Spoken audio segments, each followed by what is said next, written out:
Hi, this is Teresa Yanaros at Divine Frequency. Thank you guys so much for being here tonight. It is Saturday, December 29th, 2018, and I'm drawing the line right here, right now.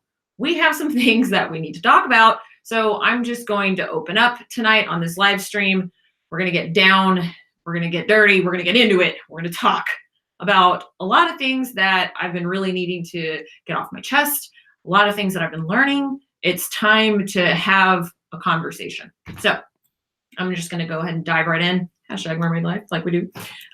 Today I stumbled across a special on YouTube on the Netflix show Chelsea, a late night comedy show, which I will link down below in the description after this video. Leah Remini describes leaving the Church of Scientology.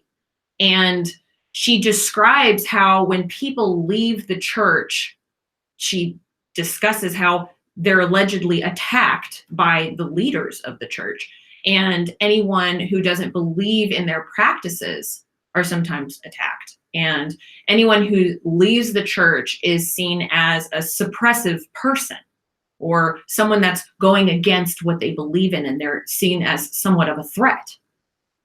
And the people inside the organization make hate websites and all kinds of websites to slander the person's name. They're, releasing libelous claims, allegedly. That's what she describes. And I watched a video next about the daughter of a cult leader. And this was the Fundamentalist Church of Jesus Christ of Latter-day Saints. Warren Jeffs was the name of this cult leader. I don't know if you guys have heard about this before, but it's pretty worldwide renowned. The daughter, her name is Rachel Jeffs. And she gave her first TV interview in the last year. I think it was, the end of last year. And it was Megyn Kelly. And Rachel described how her father called himself a prophet.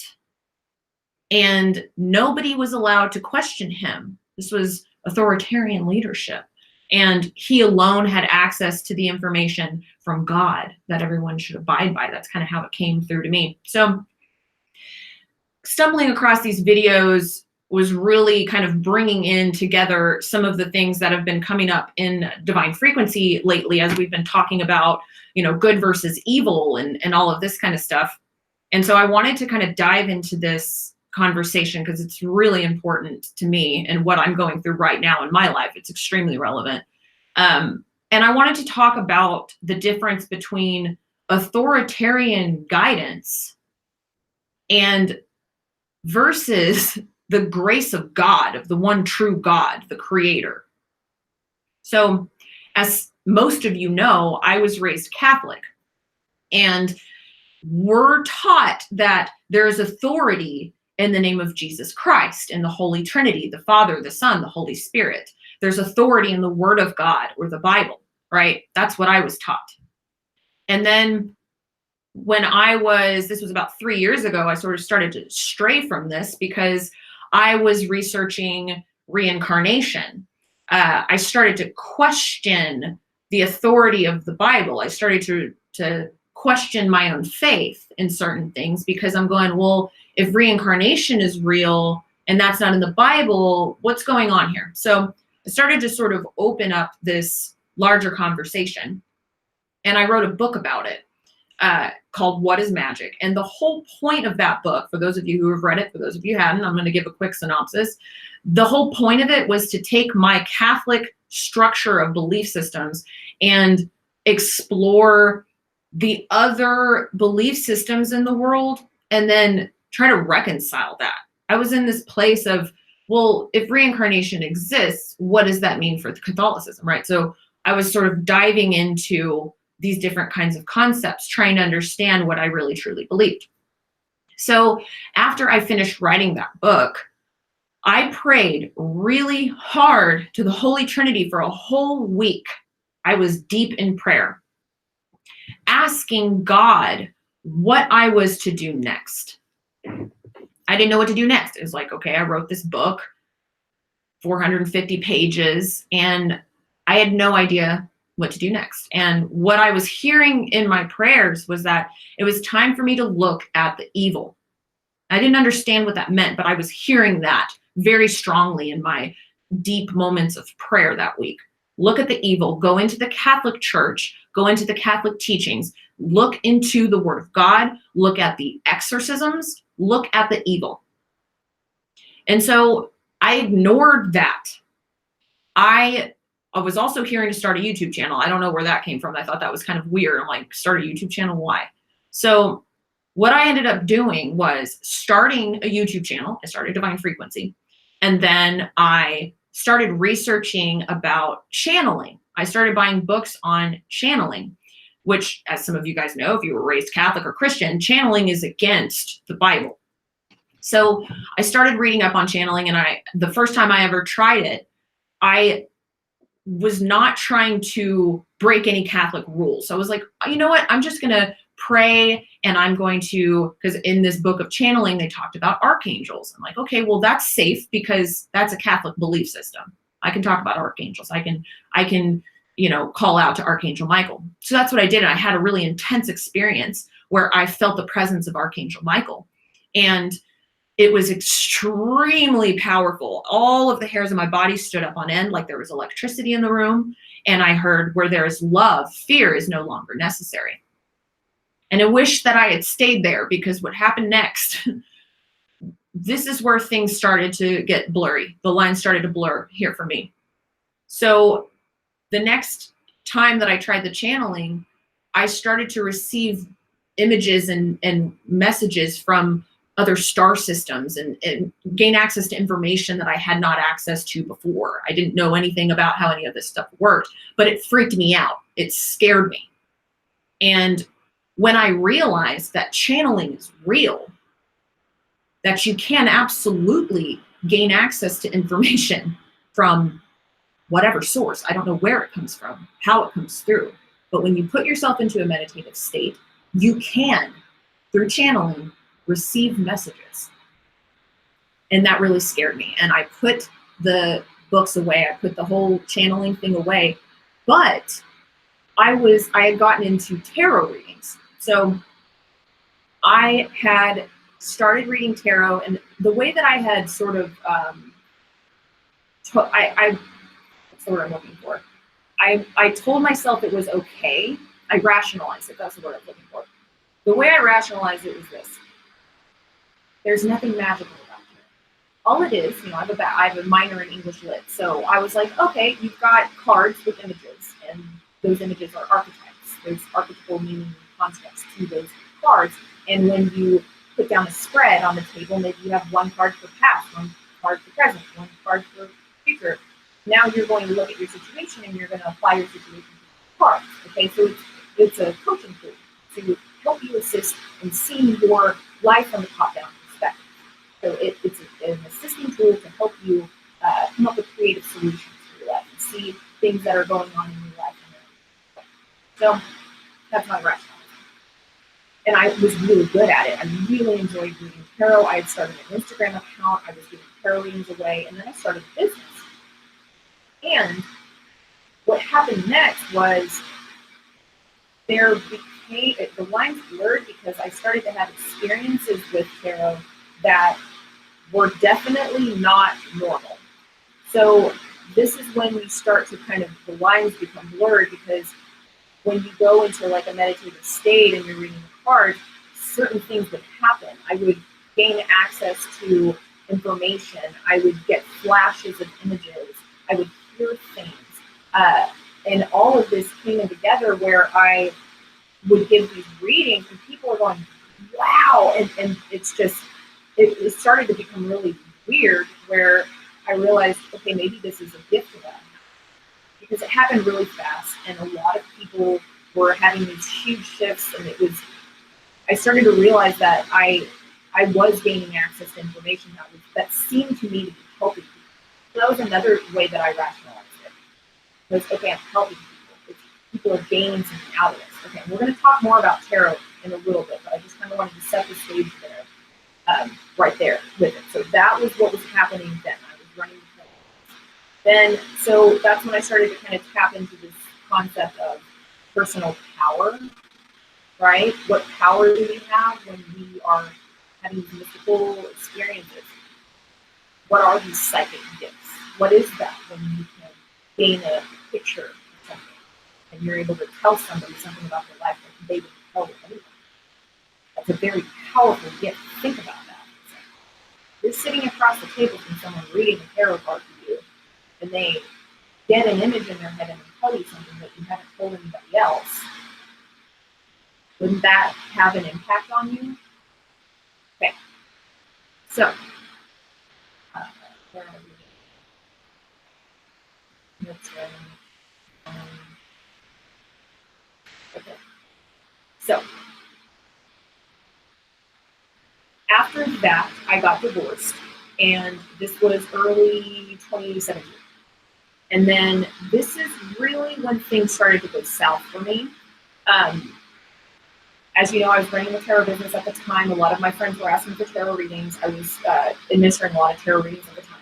I've not told the story publicly, so it's going to be kind of hard for me. I went over to my best friend's house, and he had asked for a tarot reading. And he was about to get married, and you know, I'm an ordained minister, and so I was going to perform this wedding for him and his fiance. And I was very excited to meet the fiance, and so they were there at his house. And as I get out of my car, he runs to the door and he opens the door, and his fiance was like, "How did you know that she was here?" And he was like, "Oh, I just could feel her energy. I knew she was here." He had jumped out of bed and opened the door as I'm walking up. And I come into the house, and we go into the backyard, and I give him a tarot reading. And this was one of the only times at that point in my tarot journey that I had pulled the death card. And for some reason, I just felt really weird about this. I had this weird energy attached to it. And for some reason, I saw that he was not going to be with his fiance for very long. And this really disturbed me. Now, I didn't tell this to him. I didn't say this out loud. But then after I gave him that reading, and in that reading, what was coming through was really intense. I told him, you know, something's about to happen where you're going to be able to change a lot of people's minds, and you're going to be accessing this from a higher realm, and a lot of the people around you, a lot of your friends are going to be able to improve their lives because of something that you're going to do. And then that was coming through very strongly. And then, you know, the next reading that I did was with his fiance, and the death card came up in the same placement. And this really disturbed me. And it was the same energy where I'm like, for some reason, they're not going to be together. And then I left, and I came home, and I went into the washer and dryer room at my house. And when I walked into the room, my vision swept across the room. You know, I was like turning to go open the door, and in the corner of the room, in the top of the room, in the corner, I saw what appeared to be a black cherub, and it was leaning forward, and its wings were out to the side of it, and it was crouched over me. And as soon as I turned back around to look at it, it was gone. And I didn't know what this was, but I wasn't afraid of it because, you know, I have the power of God on my side. But at the same time, it was like I knew it was curious about me. And I had wondered why, and I thought maybe it had something to do with the reading that I had given my best friend, because it was a really intense reading. 5 days later, he died in a car accident. And I don't know if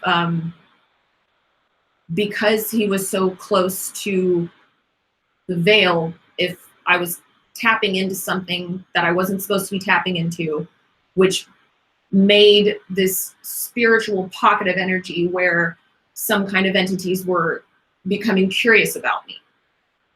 I don't know what that was, but it was obviously very disturbing after he died and putting together what had happened. I went into a very severe depression. Nothing was getting me out of it. And I thought, you know, this isn't working for me anymore, and I needed to do something different. And so at this point, I wasn't doing the YouTube channel. I had taken a 6-month break because of all of the things that were happening in my life, including the divorce and including losing my best friend and a lot of other things that were happening. And so I decided to start back up the YouTube channel because I thought, this is going to help me. It's going to help me move forward from the trauma that I've gone through. So I decided to talk about something else, something that I was interested in, but I had not covered this on my YouTube channel before. So I made a video about the Rendlesham Forest incident. And, as some of you know, my father was in the Air Force. He was stationed at RAF Woodbridge during the time of the Rendlesham Forest incident in 1980, which is a worldwide known UFO sighting. And after I made this video, I got connected with some people in the UFO communities. And I was invited to go to a conference in the kind of ufology spiritualism circuit. So I went to this conference, and this is when really, really weird things started to happen to me. And as some of you guys know, if you follow Divine Frequency, you know about some of these things. I had what appeared to be some kind of ET contact experience. I wasn't sure what it was because I didn't know if I was awake or asleep, but these beings were in my room. They took me out of my room. I had weird marks on my body the next day. I was getting information seemingly out of nowhere that I didn't know where it was coming from. I was going into random bouts of automatic writing where I would write down a whole lot of information that I would read back, and it was information that I had no idea where I got it from. There was a point at a conference where someone showed me an image on their phone, and this image was something that I had drawn 10 years prior. And when I saw this image, it made me feel like I was going to pass out. And after I got home from the conference, I remember walking into my home and going into somewhat of like an altered state of consciousness where I walked into my office and I opened up my closet. I didn't really know what I was doing or why I was doing it, but I know that sounds really weird, but that's what it felt like. And I started pulling boxes out of my closet. I didn't know what I was looking for, but I was sure as heck looking for something. And I pull a box out, and I go all the way to the bottom of the box, and I pull out this folder, and I open up to the page in the middle, and here's that image that I had drawn 10 years prior. And I had not looked at that image since I had drawn it. And it was the same image that the person at the conference had shown me. And I felt like I was going to pass out again. I don't know what was going on, but there were synchronicities that did not feel exciting. It didn't feel good. It felt violating. I felt violated through these experiences. Next, I was driving in my car the same day that this happened, and all the electricity went off in my car in the middle of an intersection. And I felt like I was hit in the throat with what felt like the flu. After about 6 seconds, the electricity kicks back on in my car. I get home. There were light bulbs that would burst.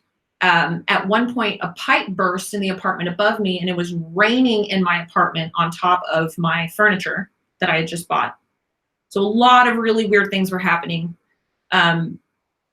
There were fly infestations of certain statues that were in my house that I got rid of after the fact.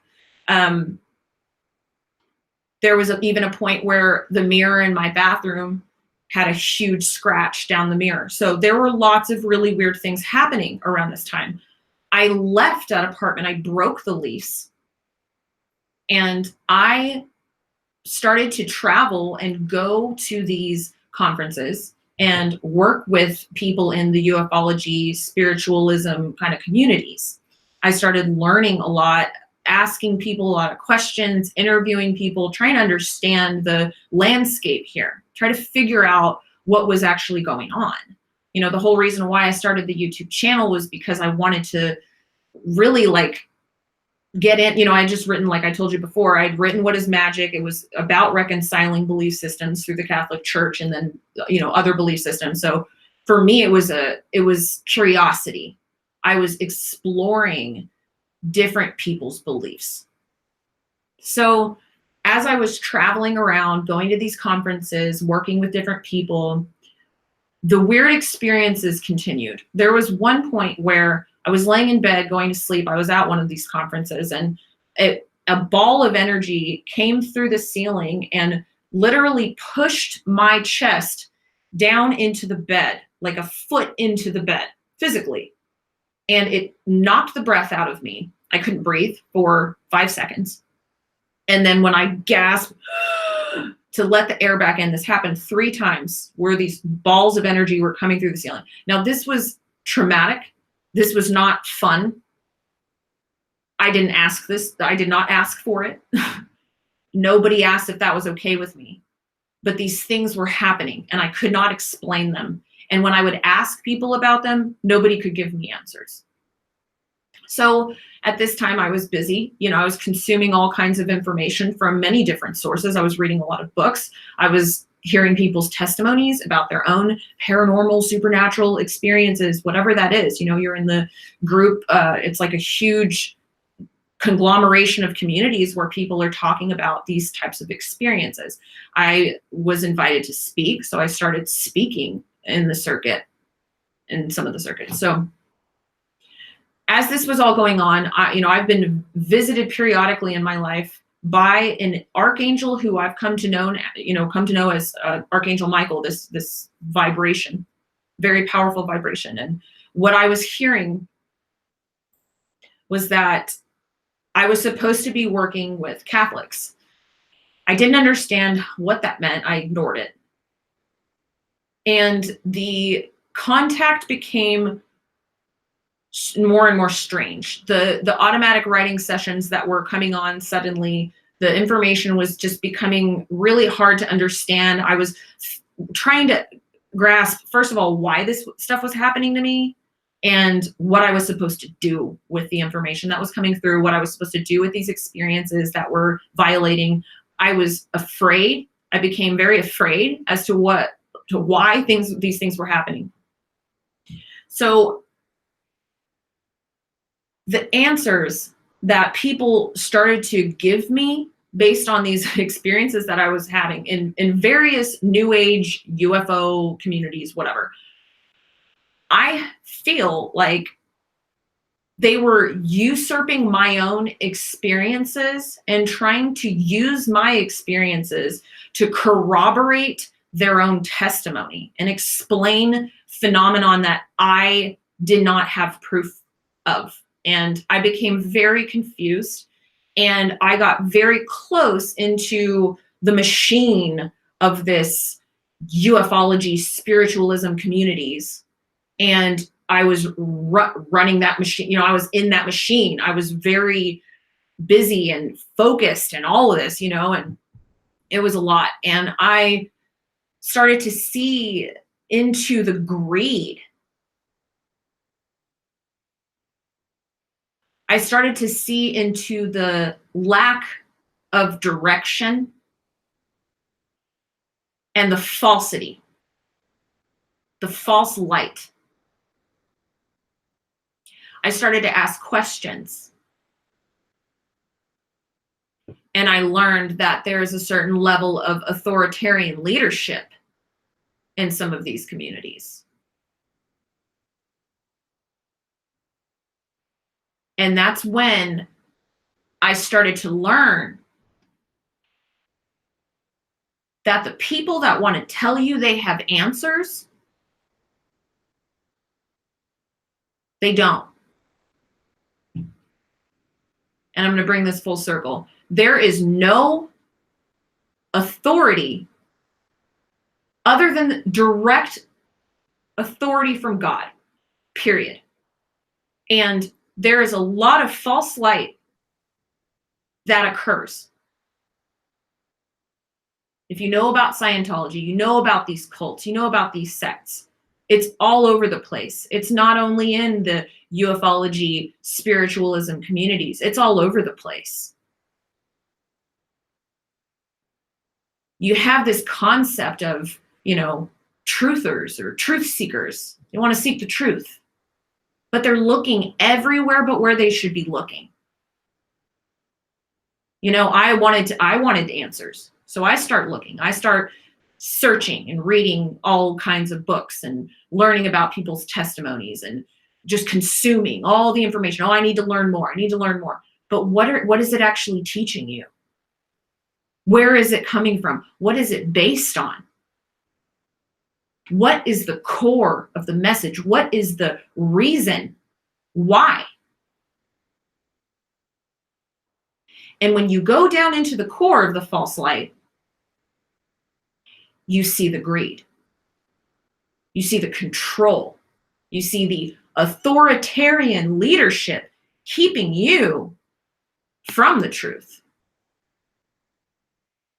And you see a lot of false prophets. A lot of false prophets. Everyone's looking for the answers. I've looked into the belly of the spiritual communities and it's a mess. Everyone's sitting around looking for answers, and it's like a merry-go-round. It's just going in a circle. And they're just seeking and searching, and it's just so much pressure, more information, and it's exhausting. It's exhausting. And when you start to see the false prophets and the people claiming to have the answers, you realize that it's a machine to take people who are lost and get them wrapped up and tied up in something that they want to believe. And where's the core of that coming from? Is it money driven? Is it greed? Is it power? Doesn't sound good to me. Doesn't sound very divine. So, perfect segue. Divination. So, when I got into divination at first, I'm thinking, you read the Bible, and this is in my book too. You read the Bible verses about divination and how it's wrong. I'm like, okay, yeah, but it's not that big of a deal. Tarot, it's just, a card with a meaning on it, and we're using it for good, right? You think, oh, you can do good magic. It's good. It's fine. It's not dangerous. And then weird things start to happen to you because you've opened yourself up. You've opened yourself up into these realms that you think you can control. It's about this, it's about the ego. You think, okay, I'm going to gain access to answers. Right? So then I start thinking about free will. So as you know, if you watch Divine Frequency, we're going to break it down super easy. Good versus evil. What's evil? Well, it is going against somebody's free will to harm them. Good is functioning in your free will, using your free will not to go against anyone else's free will. So we need to talk for a second about, in the UFO communities, this concept of ET abductions and military abductions, also known as MyLabs. Talked to a lot of these people and have had my own experiences. So this is firsthand experience, okay? I'm not talking out of my butt here. So this to me does not seem good, okay? This to me seems evil. Why? It's against free will to take a human out of their home and to put all kinds of bruises on their body. That to me, that's against free will. So that's bad to me. Now, the card thing. I want to talk about the tarot card thing. And I've been thinking really hard about this because it's like a slippery slope. So you have the concept of, I'm reading tarot cards for someone and they think that I have some access to the divine, right? We don't really know what that access is. We don't know what it's to. I don't know where those answers are coming from. But I'll tell you this, why would God give a person answers who is sitting there with a deck of cards, right? Because this does two things. This is the way I'm looking at this. The deck of cards is a false idol. It's idolatry. You're taking an object and you've imbued this with power. You've created this power in an object, which is idolatry, right? Because objects don't have power. And then you have the concept of somebody sitting across the table and you're giving them answers that they've never told anyone. And they're going, oh, this tarot reader has the answers. And so in their minds, you're a prophet. You see what I'm saying? There's no way that God would be okay with that. That wouldn't, that information, that, you know, divination information that you're disseminating, why would that come from God? Why would it not else, what am I trying to say? Otherwise, I would say it's coming from a negative source. And why do I say that? Because when you're in a place where you hold the power, that is an evil force, right? The ego wanting to have more power than God. Oh, I have the answers. I've got it all figured out. I don't need to go within the divine order. I don't need to deal with that natural order. I'm just going to figure it out myself because I can go into these altered states of consciousness and see images and hear things and give people the answers. But you spend all your time and then it takes you further and further away from the path. And that is what happened to me. I went from being okay at first, you know, I had the power of God, and then you get lost. And then all of this like weird stuff starts to happen to you and you become afraid and you can't sleep at night because you're afraid because of the weird stuff that's happening that I've touched on. And all of these objects are around you and you're going, you don't need intermediaries. It's all about intermediaries. You don't need an intermediary between you and God. And the problem with a lot of these new age spiritual UFO communities, whatever it is, they're creating intermediaries that they're putting between themselves and God, whether it's the crystals or the, talismans or just the word soup of people and their testimonies and the false prophets. It's exhausting. And the list goes on and on and on and on. I tried so hard to find the answers. And what I did eventually was came full circle back around and said, you know what? I don't need any of this stuff. And that's what happened. I stepped away. I started to set boundaries because the New Age communities don't want you to believe in boundaries. They want you to think that evil doesn't exist, which is a lie. And they want you to believe that boundaries are bad. Oh, blur the lines. No, you need boundaries. Boundaries are very important. They protect you. And I don't feel like I had a whole lot of protection. There was a lot of going against my free will. What were these supernatural, paranormal things happening around me? It was going against my free will. So, I stepped away from all of it. And as soon as I did that, the unwanted contact ceased. It stopped. And I can tell you now that the fear that I was experiencing started to decrease. And I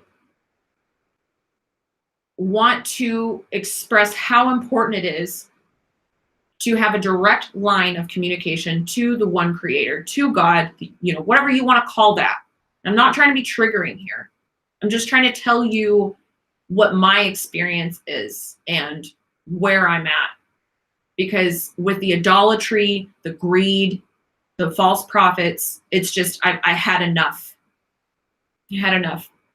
And I know that there's a whole concept of these gods and these goddesses and all kinds of these different beliefs that are just all over the place. And it's just like a whole list of things that people want to worship. And to me, it's just like, I just want a direct connection. I've interfaced with some of these beings, these goddesses. I've had channeling experiences where they've come through, and I've written a whole bunch of information down from sources. I didn't even know the names of these goddesses that were coming through. And then I'm going online and researching it and finding all the synchronicities, and oh my gosh, I didn't know about that goddess. That's crazy that that came through. All that stuff, you get looped up in distraction. You become completely distracted. I see so many people trying to follow the distractions of these channelings that are coming through. It's just gobbledygook.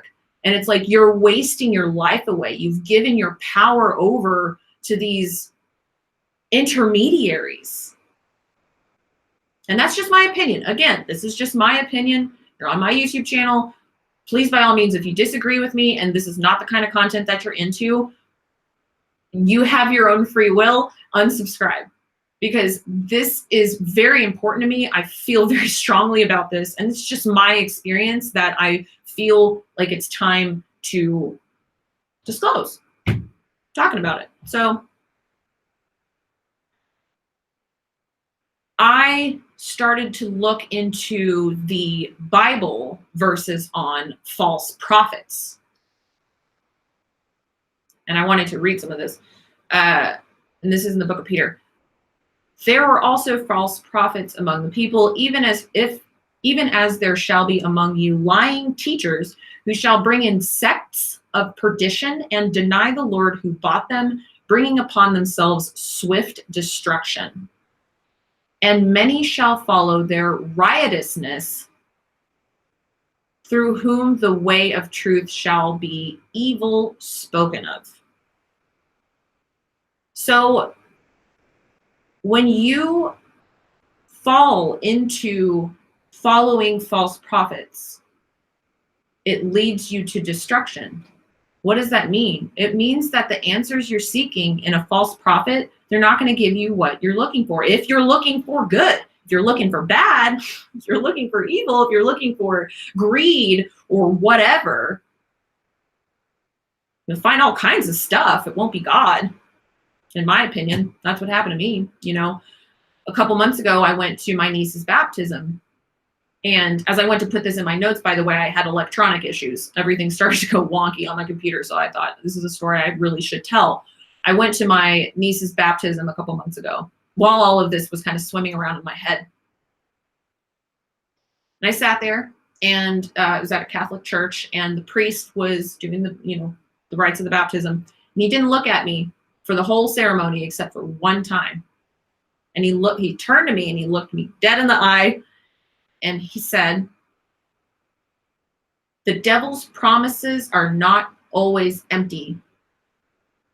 Sometimes they bring you promises of great wealth and fame." And he turned from me and continued talking to other people. That was the only time he looked at me, but he looked me dead in the eye, and that's what he said. And I was sitting there going, whew, crazy.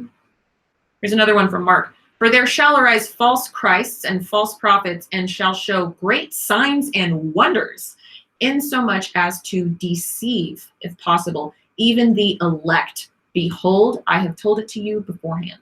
Now, this is a really important one, because this is what I've been talking about the whole time.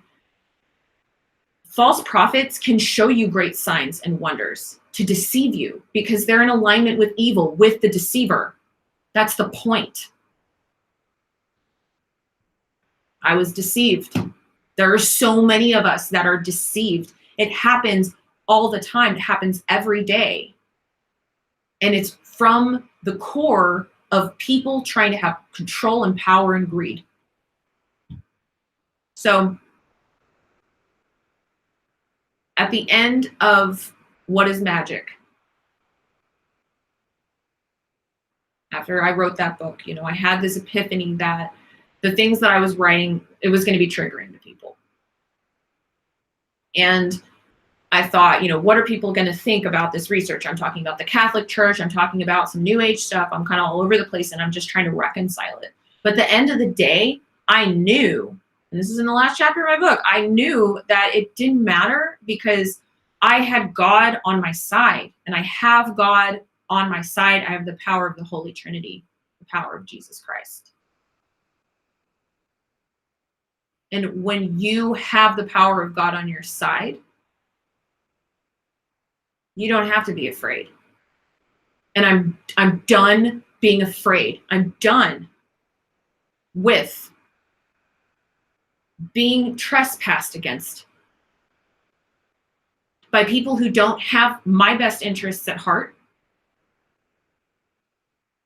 and who aren't looking out for their own best interests or the best interests of the general public. And there it is. So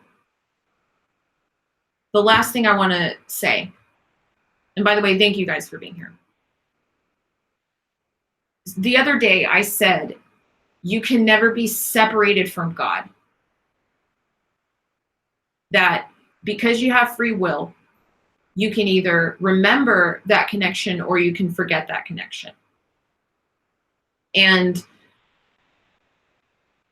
I realized that that's not actually so true, because yeah, as far as, you know, you can never be separated from God in the sense that he created you. So there's always that creator-created connection. But if you forget that you're connected to God, you can actually lose your way. You can. That's my perspective. And it's so important that you remember so that you don't lose your way and that you don't lose your connection to God and you don't become separated from him. And that's what I'm going to leave you guys with. Philippians chapter 4, verse 13, I can do all things in Christ who strengthens me. And I love you guys, and speak your truth. Stay vigilant. All around us are pieces of the gigantic cosmic puzzle. Let's attune to its frequency.